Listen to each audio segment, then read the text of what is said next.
March 4 मा विश्व इतिहास।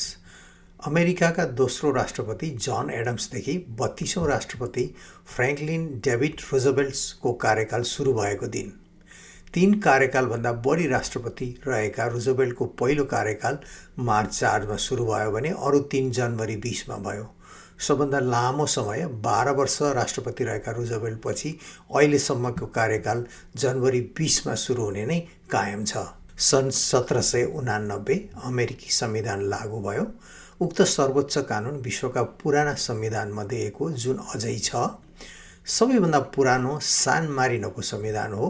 सान मारिनोको उक्त संविधान सन् 1600 मा जारी भएको थियो। सन् 1918 स्पेनिस फ्लू भएको बिरामी दर्ता भयो। उक्त रोगले विश्वव्यापी महामारीको रूप लियो।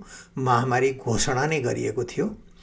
यो रोग द्रुत रूपमा विश्वभर फैलियो जसले 2,50,00,000 बढीको मृत्यु भयो। सन् 1977 भ्रान्सियाको भूकम्पले 1500 बढीको ज्यान लियो।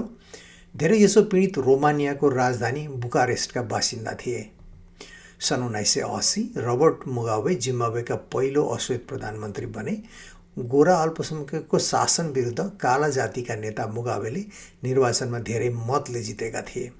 सन् 2007 विश्वको पहिलो राष्ट्रिय स्तरको चुनाव इन्टरनेटका माध्यमबाट सम्पन्न भयो। स्टोनिया विश्वमा वेब मार्फत संसदीय चुनावमा आफ्ना नागरिकलाई मतदान गर्न दिने पहिलो देश बन्यो।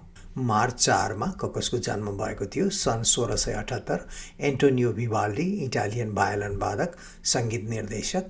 सन् 1932 रिचर्ड कापुसिन्स्की पोलिस पत्रकार। सन् 1950 रिक पेरी अमेरिकी राजनीतिज्ञ, टेक्ससका 47औं गभर्नर। सन् 1951 क्रिस रिया बेलायती गायक, गीतकार र गिटार वादक। सन् 1968 ग्राहम वेस्ली बेलायती फुटबल खेलाडी, प्रबन्धक। मार्च 4 तारिकमा ककसको निधन भएको थियो। सन् 1811 मारियानो मोरेनो अर्जेन्टिनी वकिल, पत्रकार, राजनीतिज्ञ। सन् 1852 निकोलाई गोगोल युक्रेनी रुसी लेखक, नाटककार। सन् 1888 आमोस ब्रन्सन अल्कोट अमेरिकी शिक्षक र दार्शनिक। सन् 1977 एनाटोल ई बेकन्स्की रोमानियन कवि, लेखक र समालोचक। सन् 2008 ग्यारी ग्याग्याक्स अमेरिकी खेल डिजाइनर, लेखक, डन्जियन्स एन्ड ड्र्यागन्सका सहसंस्थापक। धन्यवाद।